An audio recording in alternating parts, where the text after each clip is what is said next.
Ok, eu começo. Pronto. Então, gente, opa, só um segundo que agora eu saí aqui. Tem gente ingressando na reunião ainda. Então, gente, meu nome é Júlio César Bueno dos Santos, tenho 23 anos, curso em Engenharia de Produção na UTFPR de Ponta Grossa. Já trabalhei na cervejaria Ambev, aqui de Ponta Grossa mesmo, e no laboratório de patologia médica. Eu vou falar para vocês o porquê que eu estou cursando Engenharia de Produção. Eu já fui aprovado em Direito, Agronomia e Fisioterapia, como coloquei no primeiro slide ali. E o porquê que eu estou cursando Engenharia de Produção. Primeiro, eu queria que vocês anotassem, pensem em alguma coisa que vocês querem muito hoje ou para a vida de vocês. Ali no canto esquerdo superior tem algumas perguntas. Qual o seu objetivo hoje? O quanto você quer esse objetivo e o porquê? O quanto o seu objetivo é relevante para o seu futuro e em quanto tempo você irá alcançar esse objetivo. Vamos lá, gente, 15 segundinhos para vocês anotarem isso daí, escolherem esse objetivo de vocês, que a gente já passa para o próximo slide.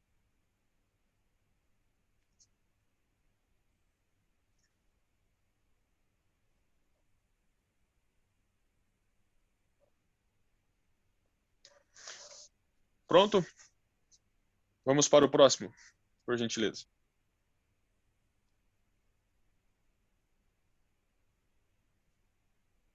Será que ela travou?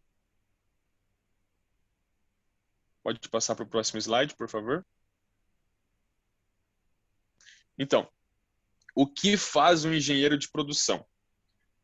Primeiramente, vocês podem perceber na imagem, eu não vou ler o texto ali porque é maçante, eu quero fazer um negócio mais dinâmico. Nessa imagem você vê, nós podemos observar algumas engrenagens. O engenheiro de produção ele funciona como uma engrenagem na indústria ou em qualquer ramo que ele esteja, desde a parte financeira, é, independente, todas as áreas que o engenheiro pode trabalhar. Desde a parte industrial, a parte aeronáutica, os correios, que contam com muitos engenheiros de produção na área logística. Na Bolsa de Valores, nós temos alguns engenheiros de produções. Em bancos, cartões de crédito, o Nubank é um exemplo muito grande, que contrata muito engenheiro de produção. Então, o engenheiro de produção ele é responsável por dar dinâmica à indústria, fazer com que você receba uma matéria-prima, você desenvolva essa matéria-prima até chegarmos no produto final, onde a gente tenha uma diminuição de gastos, fazendo com que esse produto seja mais barato, com a maior qualidade. Nós vamos falar isso mais para frente. Pode ficar no primeiro, por favor. Pode voltar.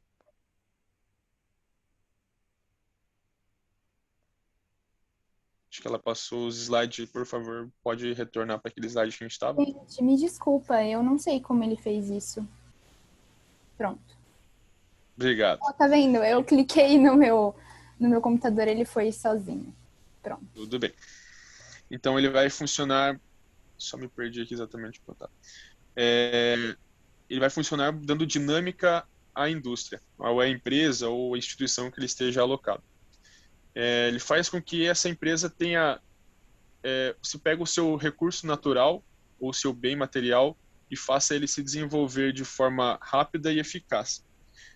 Está muito atrelado à parte de projetos, à implementação e operação de melhorias de sistemas, né, na indústria.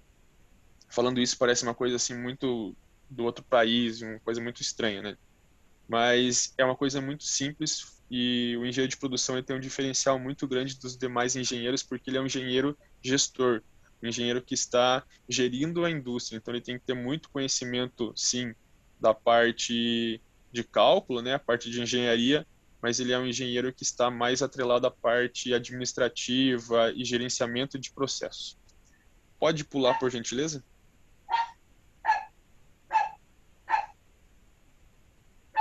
Próximo slide. Então, como surgiu a engenharia de produção?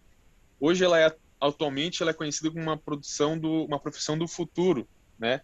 Mas ela surgiu lá no século XX, porque muitos engenheiros eram técnicos, engenheiros técnicos, a parte de mecânica, ou os engenheiros químicos, físicos, enfim, que eram engenheiros que conheciam muito da área técnica mas não tinham aquela visão de recursos humanos, como que eles poderiam trabalhar com as pessoas, estratégicas para se trabalhar com pessoas. É muito fácil você ter a parte técnica e você não ter a parte social, a parte de poder conversar com as pessoas, ter o mesmo contato que você conversa com um gerente de indústria, é a mesma forma de entendimento que tem que ter um profissional que está, né, um chão de fábrica, um operador de fábrica, digamos assim. E agora a gente vai poder conhecer um pouco o que a gente faz na engenharia de produção, né? É a profissão, como eu falei, do futuro, voltada para atender às demandas da área de todas as áreas da organização. Então você vai ter um engenheiro de produção em todas as áreas, desde a parte de segurança do trabalho, uma parte de qualidade, que eu vou falar mais para frente. A engenharia de produção também é uma engenharia de muita qualidade. Os processos produtivos, a logística e o meio ambiente, que foram as áreas que eu mais tive contato, então eu consigo falar com mais clareza para vocês. Vou passar a parte boa de ser engenheiro de produção, né, o salário do engenheiro de produção. Atualmente, no Brasil, o engenheiro de produção ele ganha em torno de R$ 5.072. No Paraná, o estado que eu estou, né, nós ganhamos em torno de R$ 6.829,52. E no Piauí, que é onde o engenheiro de produção mais é valorizado, né, no sentido de salário, é de R$ 8.691. Então, pode pular, por gentileza, para o próximo slide. Agora eu vou falar um pouco do desenvolvimento do curso. Eu falei um pouco da profissão, e agora eu vou falar um pouco das competências do curso e as competências que a gente desenvolve, né, cursando engenharia de produção. Primeiramente, os dois primeiros períodos, ou os dois primeiros anos, é a parte básica, onde a gente vai ter a matemática básica, as partes das exatas, né? A engenharia de cálculo, física, química, mecânica, um pouco de administração. Nos anos seguintes, a gente vai ter umas matérias mais dinâmicas, onde a gente já começa desde o primeiro período, na verdade, tendo os laboratórios, desde química e física.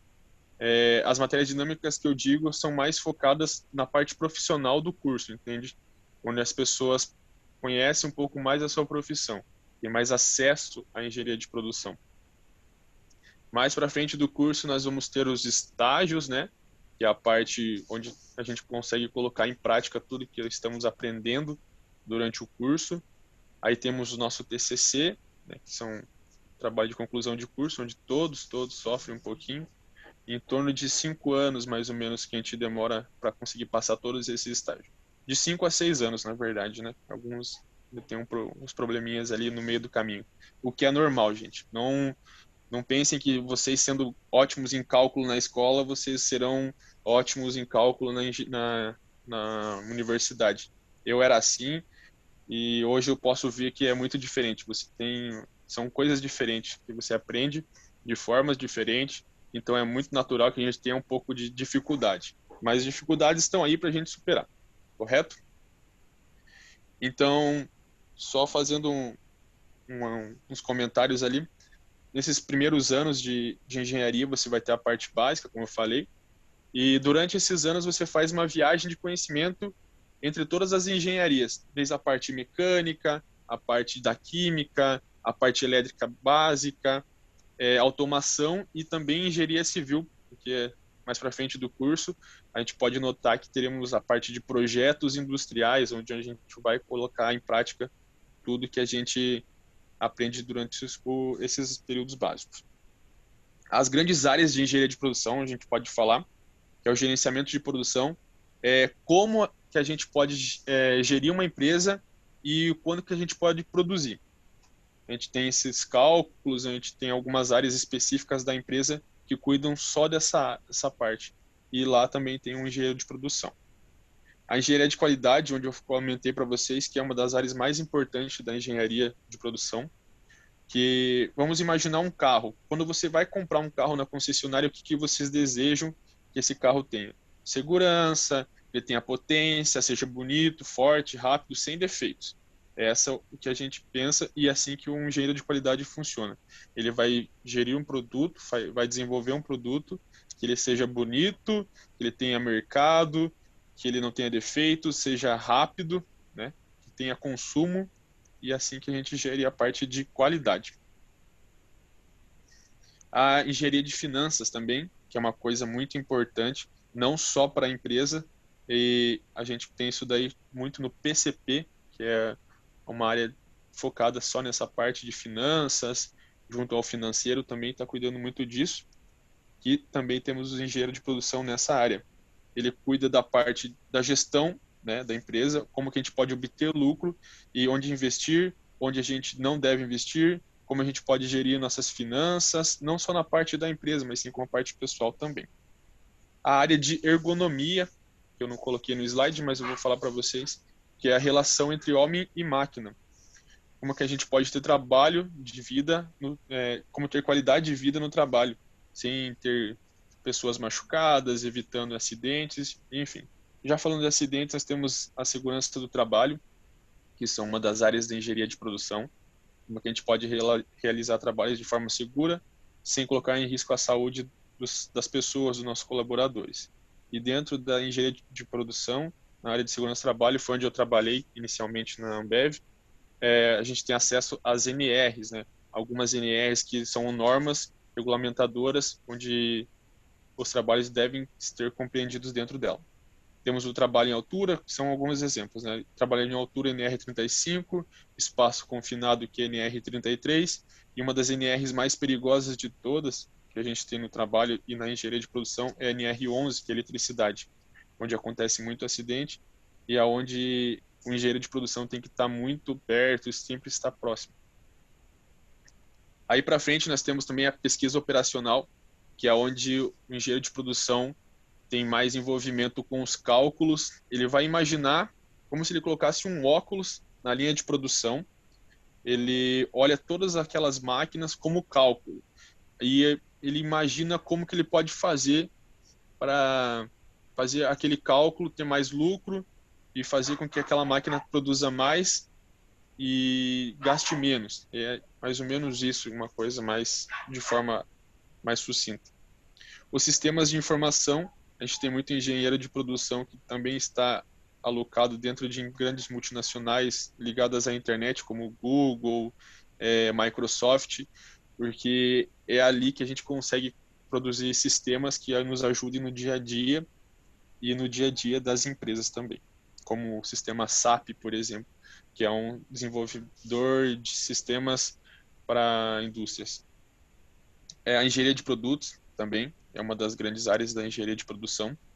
Ela aborda quase todas as áreas da engenharia de produção, desde a matéria inicial até o produto final no mercado. Ou seja, é ela que vai dar o acabamento final do produto. As estratégias e organizações, que são uma das maiores e as mais atuais áreas da engenharia de produção. Nós temos a indústria 4.0, eu acho que vocês já ouviram falar sobre isso. A indústria 4.0 está atrelada muito a estratégias de organizações, porque é ela que está visando o futuro não, na verdade já é o presente das nossas indústrias, né, e empresas. O 5G também foi desenvolvido através disso, e é aí que o engenheiro busca, né, compreender o mercado para o futuro. Algumas áreas que atuam o engenheiro de produção, não só na indústria, como eu estou falando bastante para vocês, mas sim como em concursos públicos, nós temos bastante concurso público para engenheiro de produção. A indústria, né, obviamente, as indústrias, a aeronáutica, os correios buscam muito engenheiro de produção porque é ali que eles compreendem muito a parte de logística, onde os engenheiros têm grande aptidão. A bolsa de valores, como eu citei anteriormente, bancos, cartões de créditos e também a docência, onde nós podemos ser professores. Aí eu vou falar um pouco das competências desenvolvidas agora. Nós desenvolvemos principalmente no início do curso as hard skills, que são nossas habilidades mais técnicas, digamos assim, ou seja, a parte de cálculo, física e química. É um pouco maçante, mas se vocês se deixarem abrir ao, ao engenharia, vocês vão conseguir com certeza entender esses conteúdos. E as soft skills, que são as habilidades que diferenciam o engenheiro de produção dos demais engenheiros. Como eu falei, é a habilidade de conversação com pessoas, as habilidades interpessoais, digamos assim, onde você consegue colocar em xeque tudo aquilo que, de diferente dos demais engenheiros, né, obviamente, colocar em xeque tudo aquilo que você aprendeu na sua vida. Então, um recado que eu tenho que dar para vocês, antes de vocês aprenderem as soft skills, se abram a grupo de jovens, o próprio Rotaract, o Interact, é muito bacana, que isso desenvolve muita gente e faz com que a gente consiga falar de igual para igual com pessoas. Uma coisa que aconteceu comigo há um tempo atrás, quando eu ainda estava na Ambev, eu fiz um relatório de segurança do trabalho. Isso tinha 18 anos, né? Tava começando a minha jornada eu comecei a minha jornada de trabalho antes dos estudos, né, da parte de engenharia. Eu estava numa reunião de segurança onde os meus relatos e as minhas planilhas, as coisas que eu mostrei para eles, eram melhores do que engenheiros formados, pessoas, supervisores e gerentes, mas porque eu conseguia falar com mais clareza do que eles, entende? Isso daí foi um grande diferencial. Nós tínhamos um gerente das unidades no Brasil, ele estava lá e ele me elogiou muito, falou assim, parabéns a esse supervisor que falou. E daí, não, esse não é um supervisor, ele é apenas um funcionário, e é o funcionário mais novo da unidade. E então, a gente tem mais clareza nas coisas que a gente fala. Isso é uma habilidade das soft skills ou habilidades interpessoais. As habilidades administrativas, né, o próprio gerenciamento, que eu já falei para vocês, as financeiras, assim como eu já contei para vocês também, e a área que eu mais gosto, né, a área de logística, foi onde eu me encontrei realmente, onde a gente recebe a matéria-prima, a gente faz com que ela seja elaborada, desenvolvida e a gente vê ela saindo e chegando ao produto final para o consumidor de maneira com muita qualidade, segura, e é fantástico você ver isso daí. Pelo menos eu acho muito fantástico. Se puder pular para o próximo, por gentileza. Então, como eu falei para vocês anotarem rapidinho o que era o objetivo de vocês, né? Não só o engenheiro de produção, mas todos nós como pessoas deveríamos ser umas pessoas smart. O que é ser smart? É você ser específico, ter um objetivo específico, o que realmente você quer. Ser mensurável, o tamanho que é isso, o quanto é palpável, o quanto você consegue chegar a esse objetivo. Saber o quanto ela está disposta a realizar o seu objetivo. O alcançável é o quanto você consegue se aproximar desse objetivo, quanto você consegue pegar ele, modelar ele a você. O quanto o seu objetivo é relevante, quanto ele interessa para o seu futuro e o que ele é temporal, né? O quanto ele é temporal. Em quanto tempo você irá alcançar o seu objetivo, curto, médio e longo prazo. Por que eu coloquei isso? Não só pela parte da engenharia, mas assim como habilidades mesmo, que a gente consegue definir as nossas metas, os nossos objetivos, a gente se torna uma pessoa mais feliz, uma pessoa mais produtiva, uma pessoa que busca mais resiliência, que busca mais conhecimento. E ter os seus sonhos é diferente de você ter objetivos. O objetivo é uma coisa que você o sonho é uma coisa que você deseja. O objetivo é alguma coisa que você traçou uma meta e você está buscando chegar até ele. Então, façam os seus sonhos se tornarem objetivos. Pode pular para o próximo slide, que agora eu vou falar um pouquinho do porquê que eu resolvi fazer engenharia de produção. O porquê? Pode dar um clique. Porque eu gosto de lutar, eu gosto de desafios. Essa é uma foto lá do Joia, que é um dos jogos das universidades, onde eu fiquei afastado do meu esporte favorito durante 6 anos, devido a lesões. Então, pode clicar de novo. Eu entrei na engenharia de produção porque eu gosto de desafios. Pode dar mais um clique, por gentileza. E por que eu gosto de desafios? Eu entendi que o desafio faz a gente ser uma pessoa mais feliz, mais resiliente. Pode clicar de novo. Uma pessoa mais resiliente, onde a gente consegue observar os nossos defeitos, os nossos obstáculos e a gente não desiste. E o ser resiliente, todo esse caminho que a gente que nos faz, é porque a gente deseja chegar a um lugar. Pode dar mais um clique, por favor? O lugar que a gente quer chegar é, né, conquistar os nossos objetivos. E conquistando nossos objetivos, a gente consegue olhar todos os trajetos, todo o caminho que a gente passou e ver que realmente isso está valendo a pena. Eu vejo um julho de 2018, 2017, diferente de um julho de 2021, que tem os seus objetivos traçados, tem uma meta para a vida traçada, que é diferente daquela pessoa que entrou na universidade assim um pouco assustado com as coisas novas que estava tendo. Então, tá muito difícil estudar via Meet, via Zoom, mas é porque tem os desafios estão aí. E eu estou me colocando a ser desafiado porque eu quero conquistar um objetivo. E espero que vocês também tenham esse desafio, se coloquem à disposição desse desafio e não tenham medo. A gente vai errar, a gente erra muito, mas a gente tem um final desejado, que é conquistar nossos objetivos. A princípio, era de forma mais sucinta, era isso que eu queria falar para vocês. O próximo slide é aberto a perguntas, pode passar. Se vocês tiverem perguntas, essa é a hora, meu povo. Eu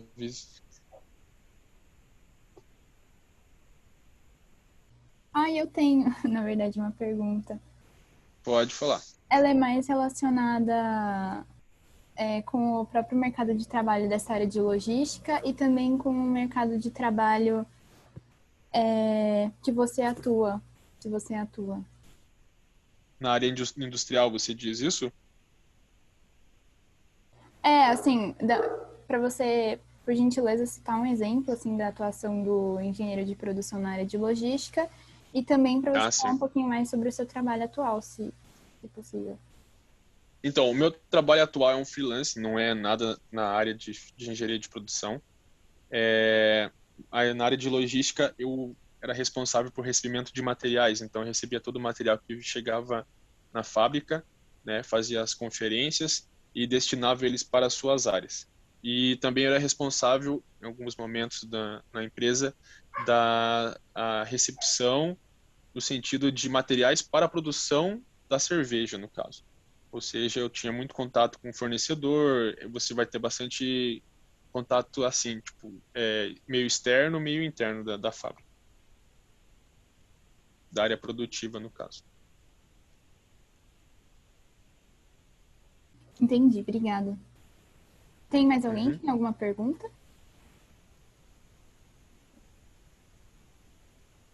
Eu tenho uma pergunta. Na verdade, eu gostaria de saber, primeiro, parabéns pela apresentação, mas eu gostaria de saber qual é o maior desafio que você já enfrentou no seu trabalho. E a outra pergunta é como está o mercado de trabalho da engenharia, né? A gente sabe que hoje diversas faculdades oferecem um curso como o direito, que antes era um curso muito elitizado, podemos dizer assim, mas hoje está de fácil acesso. Essa área de trabalho continua aquecida? Como que está? Então, aqui principalmente na minha área onde eu moro, né, Ponta Grossa, no Paraná, ainda temos bastante vagas assim, mas a gente exige muito do engenheiro, não no caso dele ter a formação, mas sim ter diferencial. Hoje o inglês não é mais um diferencial, ele é uma obrigação, né? O engenheiro de produção tem que ter o inglês fluente. A área ainda está bem aquecida, assim, nós temos bastante desenvolvimento de indústrias. No caso, você gostaria de saber como que está sendo a contratação, é mais ou menos isso, como que se realiza a contratação. O engenheiro de produção, muitas vezes ele sai da universidade já empregado, ele sai fazendo, pelo menos um grande exemplo na minha universidade, a gente tem muito contato com as indústrias desde o começo do curso, e é sempre bom quem está cursando, né, esses cursos de engenharia buscar algo diferencial, desde uma empresa júnior, algum curso, alguma coisa assim que seja um diferencial para ele, sabe? Que faça com que as empresas desejem ter ele como seu quadro de colaboradores. Mas é essa a questão. Você buscar se desenvolver para poder chegar com maior bagagem nas indústrias, maior bagagem na empresa, maior bagagem na instituição financeira.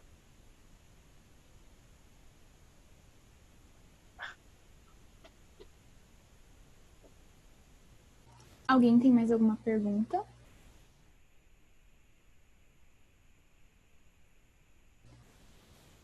Bom, Júlio, muito obrigada. Eu sei que você tem um compromisso, né? Você tem que trabalhar agora, então agradeço demais pela sua presença, pela sua apresentação. Tenho certeza que agregou bastante no evento e nas pessoas que estão aqui. A área de engenharia realmente é muito ampla. Eu mesma estou no primeiro semestre de um curso que é bem específico. E eu sei que dá bastante dúvidas, principalmente com relação ao mercado de trabalho. Faço uma coisa mais geral e depois me especializo, ou faço uma coisa mais focada. Mas muito Exatamente. obrigada. Pessoal, só lembrando vocês, a Duda acabou de mandar aqui no chat o link para o formulário de presença, para vocês registrarem a presença e receber o certificado depois no e-mail, tá bom? Muito obrigada, Júnior, novamente. Obrigado, gente. Tchau, tchau. Eu vou trabalhar agora. Muito obrigado. Até a Bom próxima. trabalho. Obrigado. Tchau, obrigado, Júlio. Valeu. Acabei de ver que a minha câmera estava desligada, mas agora eu quero apresentar o Ricardo Quevedo, que é engenheiro civil, né? Ele veio aqui para dar essa palestra para a gente, explicar um pouquinho das diferenças, explicar um pouquinho das especialidades da engenharia civil. E a palavra é sua, Quevedo. Obrigada pela presença também. Obrigado, Ana. Obrigado. Fico muito feliz em ver vocês jovens aqui interessados em conhecer um pouquinho mais do que essa tal da engenharia. Então, para a gente conseguir facilitar, já vou logo de cara falando que a gente vai começar com um pouquinho de animação nesse momento, porque aqueles que começarem a fazer engenharia, seja civil, seja de produção, seja química ou qualquer outra engenharia, vocês vão começar a ver que vocês vão ter um senso de humor um pouquinho mais diferenciado das pessoas. Então, por isso que a gente começa com uma abordagem diferenciada. Primeiro, não é engenharia civil, porque cidadão não, engenheiro ou engenheira civil. A gente tem muito esse meme porque é a realidade. Quando a gente começa a estudar, as pessoas acabam deixando de ser o Luiz, a Ana, a Raíssa ou alguém. É a engenheira, o engenheiro, a gente acaba muito tratando muito mais como o título. Não que vai acontecer que nem isso numa abordagem vai parar, porque a gente vive muito intensamente. A gente vive de uma maneira que a gente escuta muitas piadinhas, muitas histórias, e a gente literalmente faz essa concepção totalmente diferente. E daí quando perguntam, gente, o que vocês fazem lá na engenharia? A gente só vê foto do tal do engenheiro, do estagiário, lá na obra que nem pedreiro. Então, você estagiário, eu vou trabalhar como pedreiro, vai ser meu estágio? Pode até ser que sim, pode até ser que sim. A gente tem diversos exemplos de colegas que passam por um estágio que é quase como se fosse um pedreiro. A gente tem diversos exemplos de estágios que ficam dentro do escritório, que literalmente nem vão na obra, nem enxergam, ficam só no computador. Então, vocês acabam vendo que a engenharia civil ela pode ser um emaranhado de tudo. Mas muito prático é essa foto. Essa foto é o reflexo da engenharia civil. Vocês vão estar, tanto no estágio quanto nas aulas, vocês vão ter que fazer algo prático, vão botar a mão na massa, vão literalmente brincar na areia, fazer castelinho, fazer tijolinho, porque sim, vocês vão ter algumas matérias que vão trabalhar isso. Mas, claro, tudo tem os dois lados. E como eu falei, um dia o engenheiro se olhou no espelho e disse assim, o engenheiro civil. Assim ele descobriu que queria fazer engenharia civil, não química, uma outra.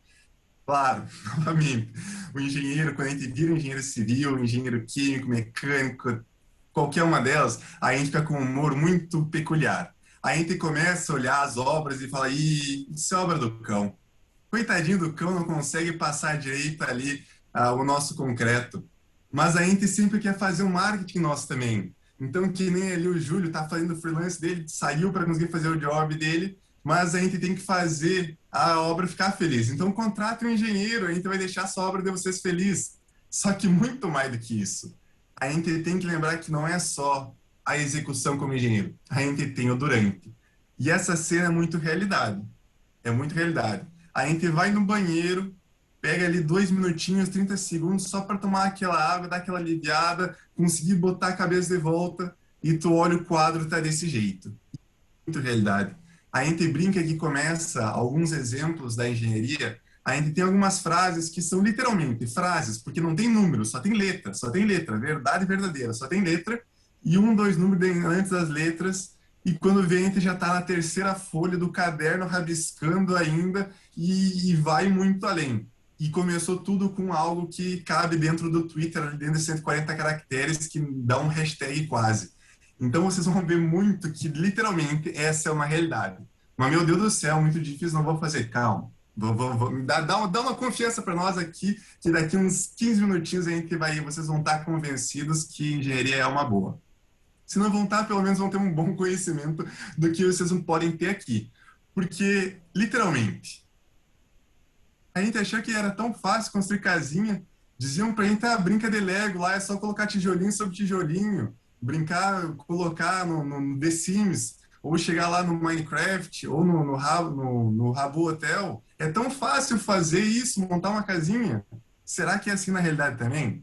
E daí a gente começa a ver um momento que é uma realidade da brincadeira. Todo mundo já viu uma foto semelhante. Ou aqueles que já pesquisaram sobre engenharia já viram uma foto semelhante. É a tal da engenharia brasileira e a tal do engenheiro EAD. Engenheiro ou engenheira EAD. É aquele que faz coisas inimagináveis, que consegue fazer a primeira obra ali da esquerda.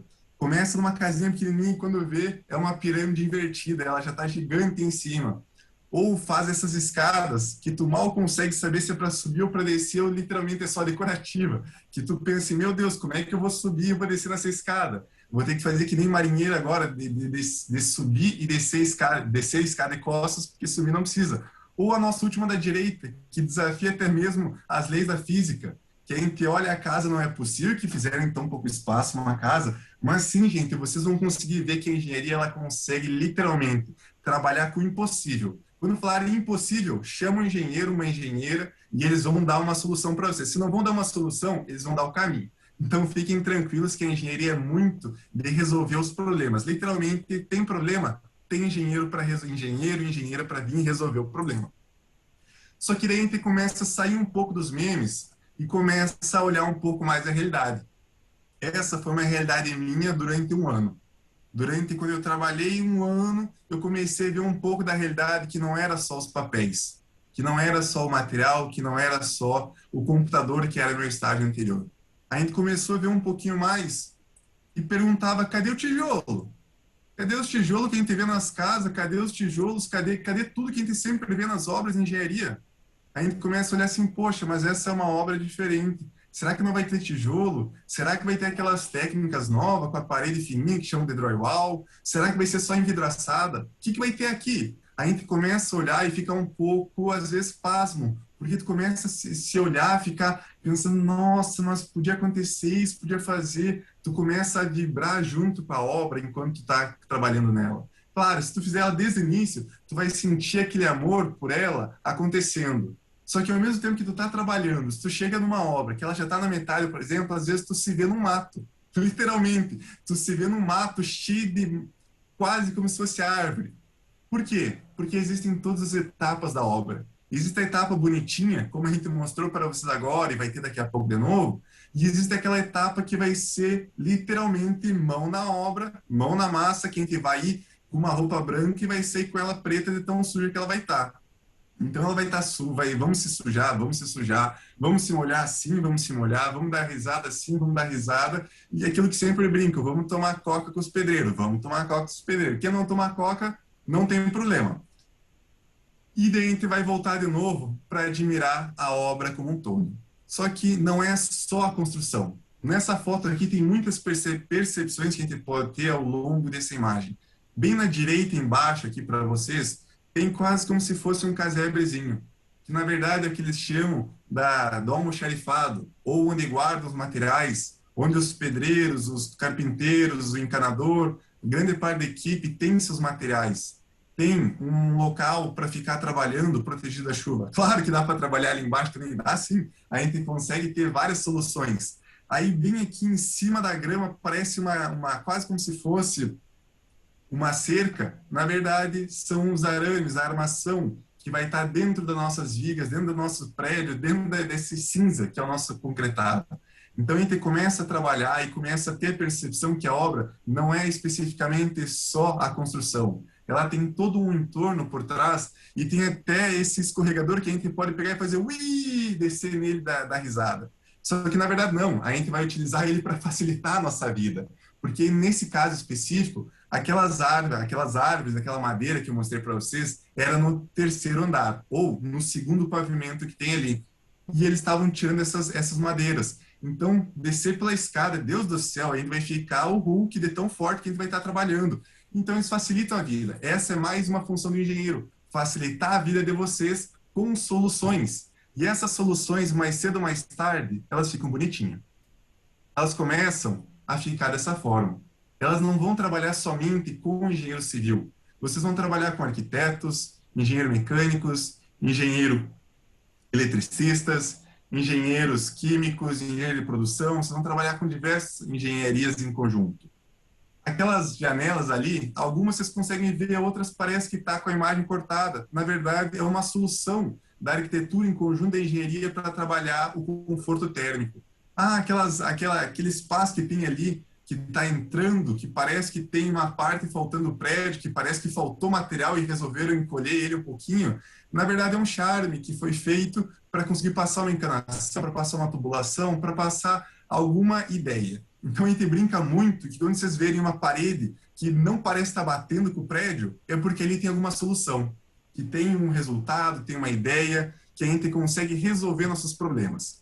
Então, basicamente, a engenharia, ela literalmente, ela vai trabalhar com problemas para dar soluções. Qual que é o teu problema? Eu quero uma casa. Vamos construir uma casa. Qual que é o teu problema? Eu quero asfaltar a estrada. Vamos ver como é que faz o asfalto da estrada e vamos consertar. Então, a gente tem muitas perguntas e muitas respostas. Mas a primeira delas é o que pode acabar batendo em vocês também. Como e por que eu escolhi engenharia? Depois a gente vai falar brevemente o que é o curso para não assustar vocês. E depois a gente vem o que é preciso para cursar, que é uma dúvida muito grande de muita gente. O que eu preciso para cursar engenharia?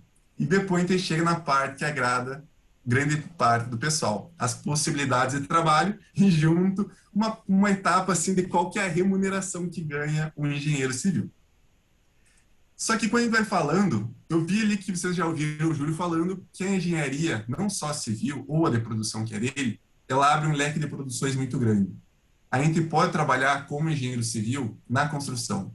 A gente pode trabalhar como engenheiro civil numa outra obra para o governo, para a cidade, como um empresário, ou como é o meu caso, como um professor. Então, a gente consegue trabalhar de diversas formas. Então, quando eu comecei a fazer aqueles testes de vocação, eu fiz e deu para mim que eu só não podia fazer música.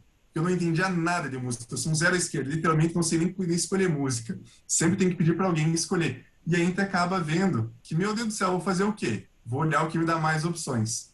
Comecei, tinha elencado 3, 4 ideias. E depois comecei a refletir, olhar um pouquinho mais. Quem sou eu? Quem era eu? E eu comecei a olhar meu dia a dia. E no meu dia a dia, por mais que alguns anos atrás a gente não usava tanto computador ainda, que nem a gente usa hoje toda hora, 24 horas por dia, eu brincava muito de Lego. Muita gente hoje pode dizer que gosta de jogar Minecraft ou algum jogo semelhante que tenha construção. Então a gente começa a ver nas nossas peculiaridades do dia a dia, quando criança, ou no que a gente faz hoje mesmo, o que atrai vocês na TV, a gente começa a ter uma percepção. Eu, exemplo, estava em dúvida entre engenharia, direito ou medicina. Nenhuma bate com a outra, mas eram meus interesses, era o que me chamava a atenção. E eu comecei a assistir o programa dos três. Era Law e Order, era Emergência 24 Horas, e daí eu olhava direito e tem muito texto, não gosto. Hoje eu tenho que ler quase todo dia textos e textos, mas tudo bem. Aí chegou a medicina, eu olhei quando apareceu umas cenas assim, não é para mim, não, muito obrigado. Vamos porque eu gosto, que é engenharia, que é solução, que é resolver problema. Não é salvar a pessoa, não que não seja salvar a pessoa, mas é resolver problema. E aí comecei a ver um pouquinho mais o que era esse tal de curso. Comecei a olhar, gostava muito de futebol e olhava os estádios, poxa, que coisa linda, eu posso fazer um. Hoje eu posso falar, eu posso construir um estádio. Eu tenho capacidade, eu tenho uma carteirinha lá que a gente chama do CREA para construir um estádio.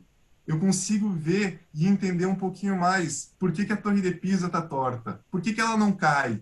Ah, é uma questão física, mas o engenheiro vê física também. Putz, mas mudaram a rua aqui de casa, botaram um cruzamento, um elevado e deu tudo errado. Por quê? Será que o engenheiro errou? Será que não chamaram o engenheiro? O que aconteceu? O engenheiro também consegue fazer esse estudo do tráfego. E principalmente o meu caso, algo que chamou muita atenção para ser engenheiro, é a cidade onde eu nasci. Essa a última foto à direita, a quarta foto, é na cidade de Foz do Iguaçu. E, teoricamente, dizem as histórias que eu andei por tudo ali quando eu estava na barriga da mãe, porque ela trabalhava lá. Então, eu conheço tudo, mas não conheço tudo, porque eu só passava, mas sem ver nada. E algo me chamava muita atenção. Quando eu olhava essa foto, me admirava. Como que a gente consegue contingenciar, barrar algo tão grande como a água? A gente consegue brincar quando vai na praia ou está na piscina, mexendo a água. É algo que tem um poder incrível e ao mesmo tempo não tem um poder. Então a gente tem que ver que a engenharia ela consegue fazer quase como se fossem milagres. A gente consegue fazer a água transformar em energia que nos dá esse acesso agora que a gente está brincando de conversar e falar um pouco sobre engenharia. Então, literalmente, a engenharia vai tornar o impossível em algo possível. E a gente volta lá para o 1920 e pouquinho que o Júlio estava falando. Que a história da engenharia, ela começou como de duas divisões, a militar e a civil. A militar era óbvio, só para militares. E a civil era para todos os engenheiros. Então, por isso que existe aquela brincadeirinha, estou com um problema, quem que eu chamo? Chamo um engenheiro. Mas eu não sei fazer isso, eu não sou elétrico, não sou eletricista. Tu é engenheiro, tem que resolver. É isso que a gente escuta. Ah, eu tô com um problema porque a minha produção não tá dando certo. Chama um engenheiro, mas eu não sou de produção. Tu tem que saber. A gente brinca muito que o engenheiro ele tem que saber um pouco de tudo e de tudo sobre um pouco. No caso, de tudo sobre eu, sobre engenharia civil, o Júlio sobre produção e as outras áreas sobre as próprias outras áreas. E daí a gente começa a ir um pouquinho além. Por que que eu digo que a gente tem que saber de tudo um pouco e um pouco de tudo? Porque a gente literalmente a gente pode trabalhar em diversas áreas, com diversas projeções e amplitudes. A gente consegue pensar no que a gente chama do sonho da engenharia hoje, que é mais conhecido como as Arábias, os Emirados Árabes Unidos. Dubai, Burj Khalifa, desculpa, Burj Khalifa não, Dubai e Abu Dhabi são as duas grandes cidades que a gente trabalha e fala muito sobre construção. A Palma de Jumeirah, que é a primeira imagem à esquerda, que é as ilhas artificiais que foram criadas. Poxa, alguém já imaginou criar uma ilha? Qual que é o processo de criação de uma ilha? Estudar tudo que acontece no mar, como é que funciona o solo, que seria a terra, mas a gente chama de solo. A gente começa a ver tanta coisa e começa a pensar, meu Deus, como é que eu vou colocar a gente lá em cima? Aí tu chega pro lado, tu volta para Abu Dhabi, aquele espelho ali, tu quer fazer um marco na cidade que as pessoas consigam ver de longe, que tem uma obra icônica. Mas tu não quer fazer quadrado, que nem um quadradão que todo mundo faz. Tu quer fazer redondo, tu quer fazer uma moeda gigante. E como é que tu vai fazer depois se tu tem uma ponte que ela tem que fazer uma curva no meio dela? Jesus Cristo, vou lá para a Noruega estudar essa ponte de novo, para ver um pouquinho melhor como é que ela funciona. E depois a gente volta de novo para Dubai.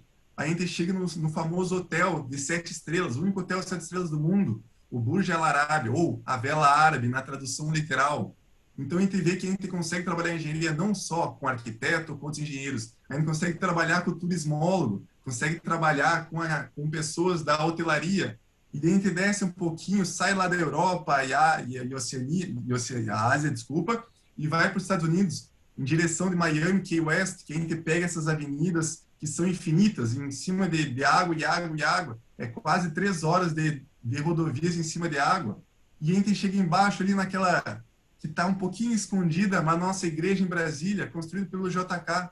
Mas por que não é aquela igreja comum que a gente vê nas histórias, que vê nos filmes? E depois a gente vem para a direita de novo, volta para a Holanda, volta para a Europa, que é os nossos elevadores de barco. Para que elevador de barco? Vocês começam a ver que a engenharia é muito mais do que propriamente a parte central, que é uma das partes mais importantes e mais emblemáticas da engenharia, a nossa casa. Se vocês olharem ao redor de vocês, é uma casa, um prédio, um sobrado, um kitnet, o que seja o que for, é uma obra da engenharia. Civil, arquitetura, elétrica, saneamento, a gente trabalha muito para conseguir fazer o que muitos dizem, é fácil fazer uma casa. É fácil, é. Depois a gente pega a prática, qualquer uma dessas obras fica fácil. E aí a gente chega nesse exemplo, que é o prédio mais alto do mundo. Vocês vão olhar para a tela e falar, poxa, a minha internet está ruim. Não, não é a internet que está ruim. A imagem mesmo está desfocada porque a gente não consegue ver. A gente não consegue ter essa visão plena dela perto. Porque é algo tão grande, é algo tão surreal, que a imagem fica desfocada. A gente não consegue ver os fatos da engenharia acontecendo de fato. A gente não consegue compreender como que uma pessoa conseguiu criar um prédio com quase 1 quilômetro de altura. Como é que é possível? Poxa, eu mal consigo caminhar 1 quilômetro em 10 minutos e o pessoal vai lá e constrói um prédio de 1 quilômetro de altura. É muito surreal. A gente não consegue enxergar de longe, são quilômetros e quilômetros de distância que a gente já enxerga. Tem aquelas imagens que vocês forem olhar no Google, depois coloquem lá, café da manhã no Burj Khalifa. Vocês vão ver diversas imagens do pessoal que está tomando café da manhã em cima das nuvens. Gente, isso só é possível porque os engenheiros tornaram impossível algo possível. Passaram as nuvens para nos dar um café da manhã dos reis, digamos assim. Então a gente consegue literalmente brincar com a engenharia e trazer soluções para tudo que a gente pensa. Só que daí vocês vão pensar, nossa senhora, Quevedo, olha tanta coisa que tu mostrou de difícil, eu só quero fazer minha casinha. O que eu preciso para cursar hoje? Hoje, vocês precisam de muita vontade. Não existe curso fácil e não existe curso difícil. Existe curso que vocês vão ter dedicação para ele. O quanto vocês se dedicarem, quanto mais vocês se dedicarem, mais fácil vai tornar o curso. E daí vocês vão pensar, beleza, eu vou me dedicar para engenharia civil, e agora? O que eu vou ver no meu curso?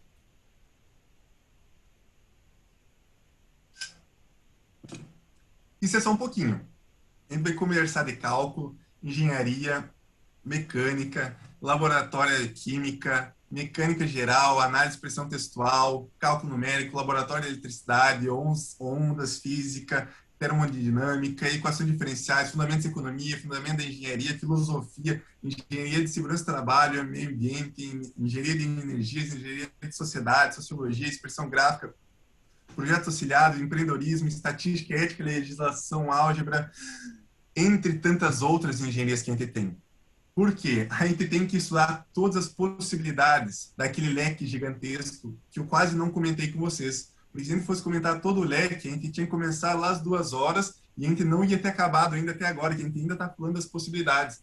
A gente pode trabalhar só como empreendedor durante uma obra, trabalhando com a gestão, sendo o líder. A gente pode trabalhar só com o dimensionamento, a criação dos projetos. Pode estar trabalhando com análise se vai dar certo, se não vai dar certo. Pode estar trabalhando com uma análise da estrutura. Pode estar trabalhando como chefe de obra, como professor. Está trabalhando como pesquisador.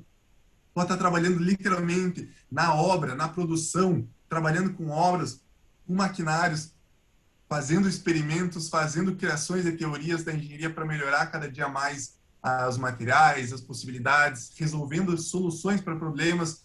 Pode principalmente trabalhar com experimentos, pode trabalhar com simulação, pode trabalhar com o planejamento. Quando a gente trabalhar com engenharia, muita gente não vai acabar como engenheiro quando acabar o curso. O meu exemplo prático dos meus colegas, temos menos da metade engenheiros de construção.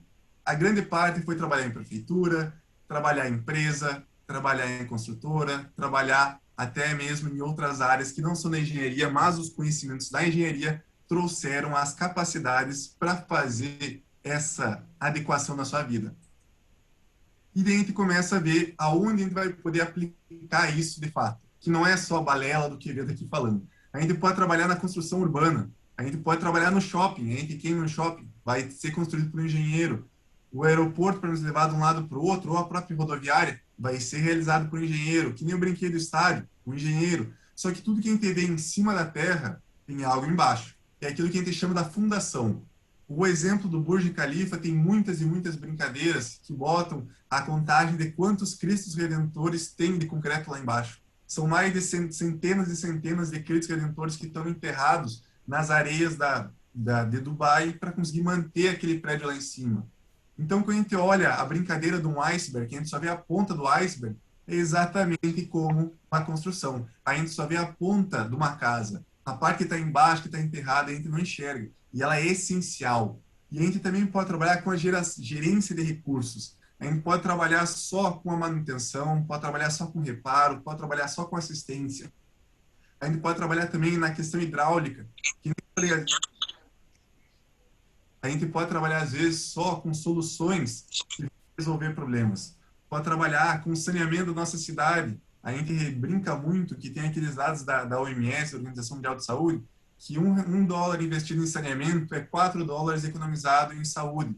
Então, quando perguntar assim, poxa, por que não faz hospital? Por favor, não leve para o lado da política agora. Por que não faz hospital? Vamos trabalhar em saneamento. Mas tem que ter os dois. Isso que eu digo. A gente tem que trabalhar, tem que construir, porque o próprio engenheiro ele vai conseguir trabalhar para a construção de hospitais. A gente pode trabalhar em transportes.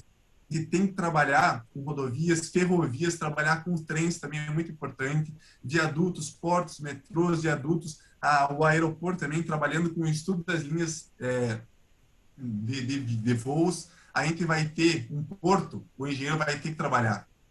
A gente nem sempre vai ter uma área útil para a construção de um porto. Às vezes não estou falando nem do espaço físico, mas o barco não consegue chegar porque falta espaço embaixo.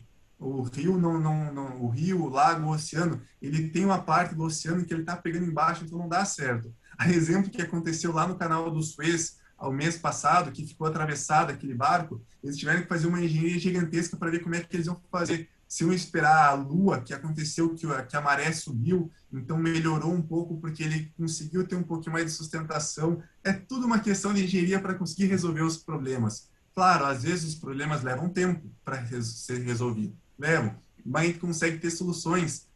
Muita gente reclama que tem muito caminhão na estrada. A gente pode fazer o que chamam do escoamento agroagrícola por meio das ferrovias. A gente pode trazer ou acelerar as viagens entre as pessoas que não querem fazer só por rodovia, por ônibus, por trens, por meio de avião. A gente vai ter que chegar na Europa, na Ásia, na Oceania, vamos de avião, vamos de barco. De barco a gente vai levar 3, 4, 5 vezes mais o tempo, se não mais.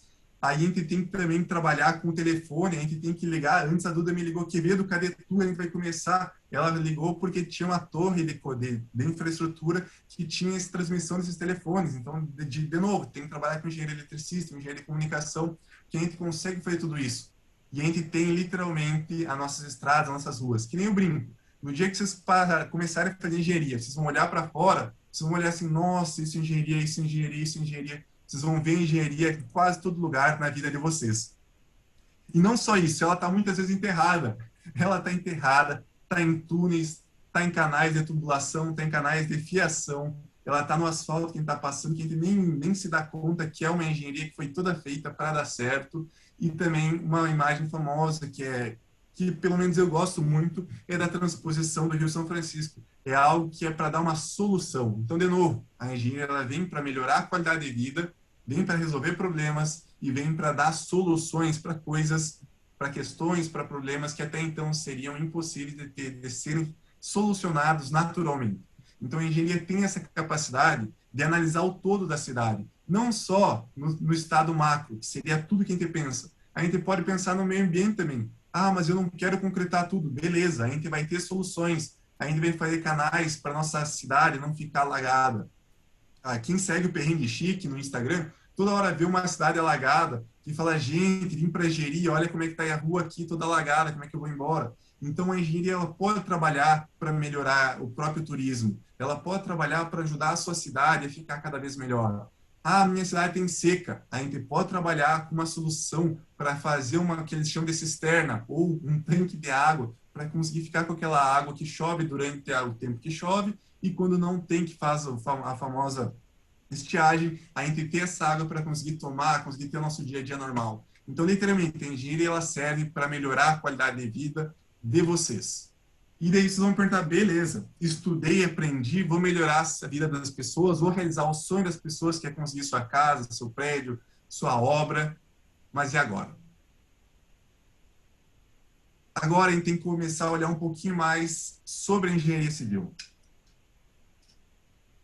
Não adianta ter só o canudo, sou engenheiro. A gente tem que continuar sempre indo além. Vocês ouviram o Júlio falando que o inglês não é mais um pré-requisito, é uma obrigação. Então, exatamente, não parem só na graduação. Façam uma especialização, façam um mestrado, façam um doutorado. O que muda do engenheiro para um mestrado com especialização ou doutorado?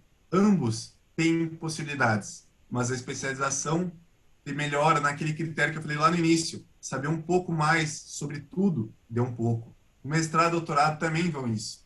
Então, a gente consegue ir além para se destacar, que é um ponto muito importante. Porque se a gente for olhar todas as possibilidades, algo que, se eu não me engano, foi o Vitor ou o Luiz que perguntaram antes, tem ainda a possibilidade, ou Tem possibilidade de trabalhar ainda na engenharia? Tem.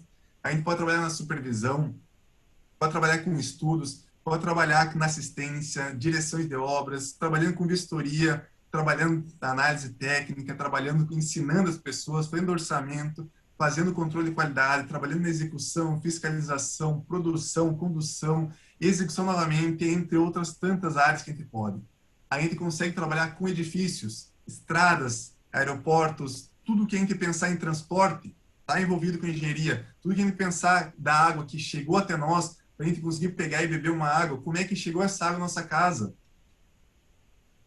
Como é que a gente tem? Depois a gente vai no banheiro, dá uma descarga, para onde é que vai essa água? Sistema de saneamento. A gente tem que trabalhar com portos, com rios, com barragens, com drenagens, com pontes, e tudo que a gente for pensar que é difícil, pense, tem um pouco de engenharia junto. E daí vocês vão pensar, e aí? É tão difícil, tem tantas coisas, e qual que é o salário? O salário, a gente tem, teoricamente, um piso, que são 6 salários mínimos. Se hoje o salário mínimo é 1.000 e alguma coisinha, a gente vai receber 6.000 e alguma coisa pelo piso, que são trabalhando 6 horas diárias. Assim, a gente for autônomo, a gente pode ganhar um mês 50.000, a gente pode ganhar outro mês 1.000. É uma renda variável. O tempo, com o empreendedor, é a mesma situação. Num mês, tu pode ter uma obra, um trabalho, uma empreitada, que é o que a gente chama, 100.000, e ficar outros 3 meses sem receber nada. Então, a gente tem que ter muito controle, o cuidado do que a gente vai gastar, como a gente vai se realizar. E também a pós-graduação, eu falei que o que mudava? Muda um pouco a recompensa salarial. Então, a gente ganha mais dinheiro sendo especialista, sendo mestre, sendo doutor. Então, exemplo, se a gente for um professor, sem nenhum curso, a gente trabalhando 40 horas em algumas universidades, tu vai receber ali 5.000. Mas tu é especialista, já recebe quase 7. Tu é mestre, tu recebe quase 9. Tu é doutor, recebe 13 ou mais. E, além disso, a gente pode trabalhar na Petrobras, na Infraero, no DENIT, na Agência Nacional de Transportes, Agência Nacional de Aviação, Agência Nacional de Águas, na Polícia Federal, nas empresas, pode trabalhar na cidade, no estado. Tem tantas áreas que o engenheiro pode trabalhar, não só o civil, mas o engenheiro como um todo. E aí a gente tem aqui um exemplo sobre o engenheiro civil. Claro, como o nosso querido Ibope, ele varia. Tem que ganhar mais, tem que ganhar menos. Então, a gente tem o salário do estagiário, do assistente, do júnior, aquele que recém entrou no mercado de trabalho. O pleno, aquele que trabalha há alguns anos. E o sênior, aquele que tem quase como se fosse a terceira idade. A adolescência é o júnior, a pessoa adulta seria o pleno e a terceira idade seria o sênior. E a gente tem também os cargos de diretores, em empresas, agências estatais, e o salário é, no mínimo, esse valor que está aí. Então, sim, o engenheiro civil ele pode ganhar muito bem, até mesmo muito mais que médico, que é conhecido como o que mais bem paga. Na verdade, mais bem paga quando a gente for reconhecido pelo que a gente faz, está bem. E daí vocês vão pensar, poxa, mas como é que eu vou ser escolhido para uma vaga que vai pagar 20.000 por mês, 30.000 por mês? Vocês têm que mostrar competência. Aquela pessoa que mostra competência, o mercado vai falar assim, eu quero você para trabalhar comigo. Eu quero você para trabalhar. E tem algo muito importante. Não adianta você mostrar competência e querer fazer tudo. Aqui, fazendo uma volta lá no início da engenharia, que era militar, uma comparação. O engenheiro ele não executa, ele delega. Tem que trabalhar com sua equipe. Vai ter peão, vai ter mestre de obra, vai ter encanador, eletricista, arquiteto, vai ter 1.001 função trabalhando junto. Porque se a gente for olhar lá de novo, que o general lança-granada já perdeu a guerra, é um fato. Pensa o engenheiro ter que trabalhar com cuidar da obra, confecção toda a parte arquitetônica, elétrica, sanitária, fiações, montar as armações, falar com os pedreiros, fazer tudo. Ele não consegue. Então, a gente tem que trabalhar com uma grande equipe. O engenheiro vai trabalhar com equipe. Se tu não quiser trabalhar com equipe, não tem problema. Tu consegue trabalhar em outras áreas que tu consegue ser sozinho. Mas tu vai ter que lidar sempre com alguém.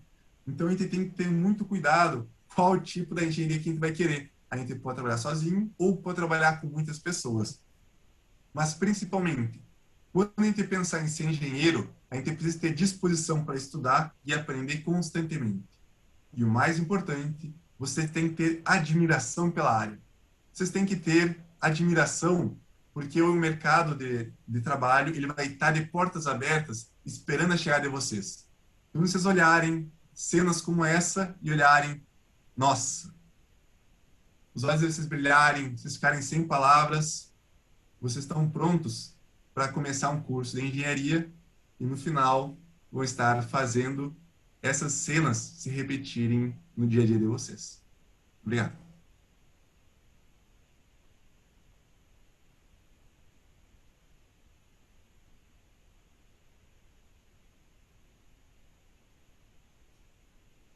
Emocionante esse fechamento. Muito obrigada pela apresentação. Ai, Betânia, você Foi falou. mal. Querido, eu quero fazer uma pergunta. O que eu tinha te falar que eu ia perguntar? Maquete. Não era. Nossa, que raiva. Parabéns, amigo, foi muito legal. Enquanto isso, eu vou tentando lembrar. Mas e a maquete? Você faz maquete na vocês faculdade? fazem maquete? Tipo, igual arquitetura? Faço, bonitinho. fazer maquete. Inclusive, aqui tem um exemplo, ó. Bonitinho. Pô, A gente pode trabalhar com as impressoras 3D, que nem eu falei. Eu não tive a possibilidade, lembrei. mas eu pedi na aula para fazer isso. Então, aqui é um exemplo prático que a engenharia está constantemente se remodelando. Quando eu fiz, era literalmente, era palitinho. A gente foi lá e fez. A gente faz maquete. Eu mesmo fiz na faculdade uma ponte. Botem depois no Google ali, ponte de Da Vinci. A gente fez uma ponte sem nenhum prego, nem uma corda, nada. A gente fez só madeira sobre madeira. A gente construiu uma ponte Da Vinci que ficou exposta na faculdade até derrubarem. Mas sim, maquete. Legal. Eu lembrei da minha pergunta. Você demorou muito pra passar na faculdade, tipo, saindo do ensino médio no vestibular, assim? Quanto tempo você... Na época que eu fiz, era a terceira faculdade mais concorrida. Primeiro, medicina. Segundo, era odonto. E terceiro lugar, era engenharia. Só que na época que eu entrei, estavam entrando 100 a 150 por semestre. Hoje estão entrando 50 por ano, por semestre, por causa do momento que não era dos melhores, está voltando. Então, o que acontece? Quando eu entrei, era o boom da engenharia. Era 2010. O pessoal estava fazendo a obra para a Copa, obra para as Olimpíadas, e não tinha nenhuma crise. De novo, não é questão de governo. A gente não tinha nenhuma crise. Estava tudo as obras, tudo construção, tinha construção. Engenheiro era necessário, não tinha engenheiro suficiente e cada vez mais as pessoas queriam. Então tinha muita vaga. Naquela época tinha muita vaga. Hoje tem vaga de novo. Por quê? Porque deu aqui a crise, as obras meio que pararam, só que nunca parou. É que nem eu falei, se vocês forem bons e vocês continuarem trabalhando, sempre vai ter uma vaga para vocês. Sobre a faculdade, cada vez mais tem mais opções. Então, sim, hoje, digamos assim, não é difícil. Hoje, difícil é entrar em medicina. As outras digamos assim, tranquilo. Tranquilo entre aspas, né? Mas... Certo, amigo, obrigada.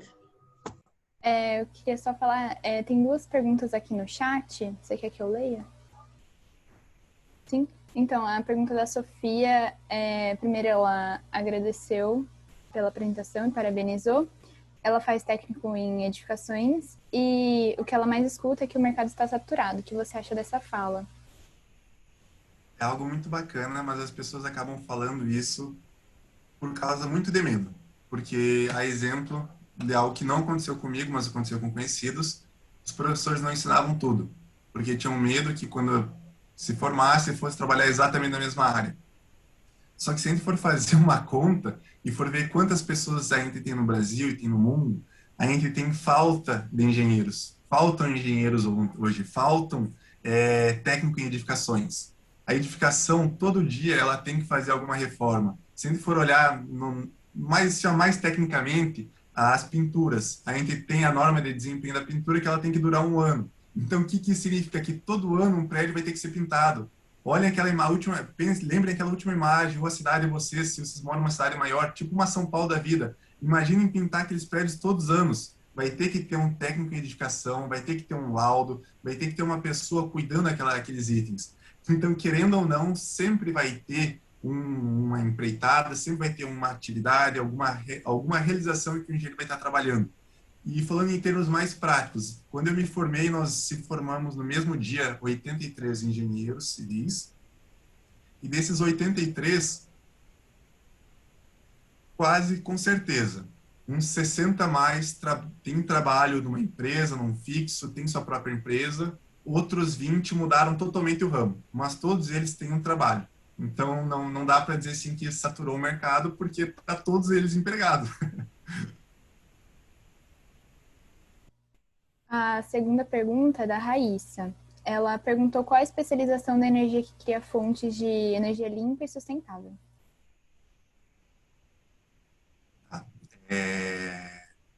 Energia limpa e sustentável vai muito para o lado da engenharia eletrônica, então teria que ser algo mais específico, mas a gente sim pode trabalhar, não tem nenhum problema. A gente pode trabalhar com uma especialização, digamos, em engenharia de infraestrutura e meio ambiente. E daí a gente entra num estudo, numa pesquisa mais alinhada à sustentabilidade.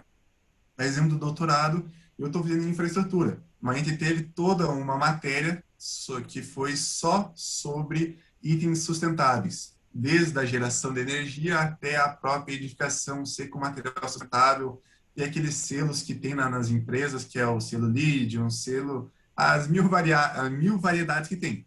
Então, uma especialização para fontes fonte de energia limpa e sustentável de cabeça, eu não sei o nome, mas eu sei que as grandes faculdades, universidades, elas todas têm algo que vai pelo menos abranger uma matéria ou duas sobre esse lado e pode fazer uma pesquisa, uma especialização só sobre ela. Então, nada impede que a gente entre num curso, numa especialização de infraestrutura e acabe falando sobre a sustentabilidade, a geração de novos, que nem tem aqueles cataventos que... Eu chamo de catavento, que é a energia eólica, que a gente pode trabalhar com a nossa brincadeira de um catavento e botar num prédio um catavento. Então, tem muitas possibilidades, sim.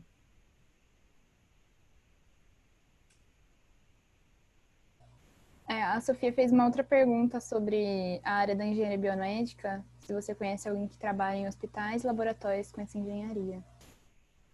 Sim, isso é algo muito bacana, porque, que nem eu falei lá no início, eu pensava em fazer medicina também. Então, eu podia agora, como engenheiro formado, fazer uma especialização na área da biomedicina. Podia fazer algo, porque a gente tem exemplo, que eu mostrei a casinha aqui, é uma construção em impressão 3D. O que impede de eu pegar, eu não tenho aqui a outra casinha, que foi feita com o que seria aquelas canetinhas, que o que a gente tem de gente trabalhando com a impressão 3D, de mão, de prótese, de alguns exemplos semelhantes. Então, sim, a gente consegue trabalhar muito bem a engenharia com a biomedicina para literalmente resolver problemas. Só que agora os problemas são para salvar as pessoas, são para melhorar a qualidade de vida. Então, que nem eu falei lá no início, a engenharia ela serve para melhorar a qualidade de vida, seja vivendo, morando, ou literalmente podendo ter o dia a dia. E sim, eu conheço gente que trabalha em laboratórios e hospitais. E é muito bacana porque eles trabalham com pesquisa também. Então, eles trabalham com pesquisa e ajudando as pessoas. É muito bacana isso. A essa discussão eu só posso acrescentar uma coisinha. Tem uma prima que faz engenharia de bioprocesso e biotecnologia. É um curso mais novo, tem pouquíssimas turmas formadas assim no Brasil. E eles mexem bastante com essa parte de biomedicina, da área da genética, alteração de material genético e tal. Aí uma dica de pesquisa. Tem mais alguma pergunta, gente? Eu quero fazer uma pergunta. Posso? Vontade. Acho que vai ser um pouco tanto como específica. Hoje mesmo eu li que o concreto é responsável por 8% da quantidade emanada de gás carbônico no mundo. E convenhamos que vocês utilizam muito. Aí eu queria entender, porque acho que a nossa nova geração é muito preocupada com o meio ambiente. Aí como que vocês estão? Porque vocês sempre falam, vão melhorar a qualidade de vida, vamos solucionar os problemas, mas continuam trabalhando com um poluente tão agressivo. Como que está a engenharia nessa evolução? Beleza, a pergunta é muito pertinente. Responde aí, que é medo. Não tem problema, a gente tem. A pergunta é muito pertinente e é verdadeira. Na verdade, não é nem 8%, é muito mais. O que as pessoas falam lá que as empresas têm que parar de produzir, que estão emitindo gás carbônico, não sei o que, é muito pouco perto do que a engenharia produz se a gente for analisar o ciclo completo. E quando a gente analisa o ciclo completo, a gente tem que ser desde a extração do que a gente chama do pó do cimento, desde a realização dos aditivos, fazer o concreto, fazer toda a construção da engenharia para chegar no concreto, fazer algo, ela emite muito gás carbônico, muitos poluentes. O próprio concreto, propriamente dito, quando ele vai endurecer, que é o que a gente chama de curar, ele libera esse gás carbônico. Então, ele, além de tudo, fazer toda a produção para gerar ele, tu ainda tem um processo na execução dele que ele libera gás carbônico. Então, o que que a gente faz? Tem alguns estudos, casualmente, eu li um semana passada, então, Betânia, eu vou conseguir responder. Eu li um semana passada que o maior poluente do concreto é o cimento, que é o que a gente chama da pedrinha, da poeirinha, que seria o cinza. O concreto, ele é formado pelo cimento, aglomerante e agregado, que seria areia, água e pedra.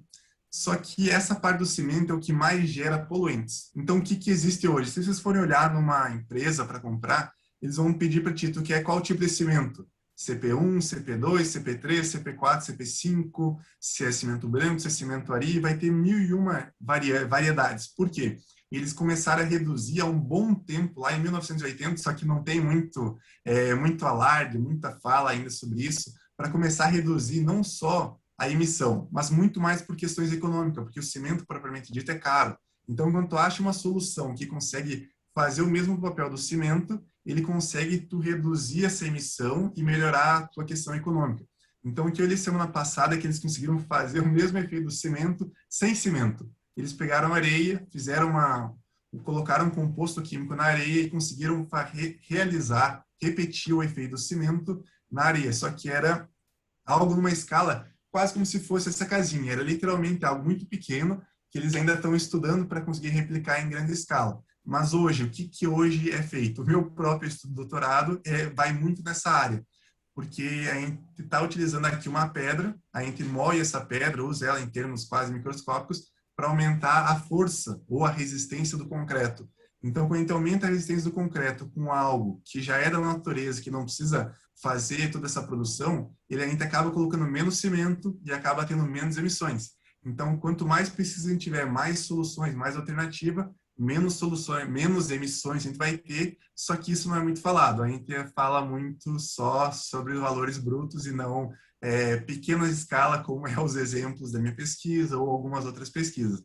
Mas sim, o cimento é o que mais polui, então não tem que mentir para ti, polui pra caramba, mas existem soluções, existem pesquisas, e só que não são tão divulgadas. Mas a pergunta é muito pertinente, e que nem tu falou, nos dias atuais cada vez mais a gente está pensando e tem soluções. Dá para fazer com madeira, dá para fazer com aço, dá para fazer com barro. Existem muitas soluções que a gente não precisa depender do cimento. Mas o cimento é o mais versátil.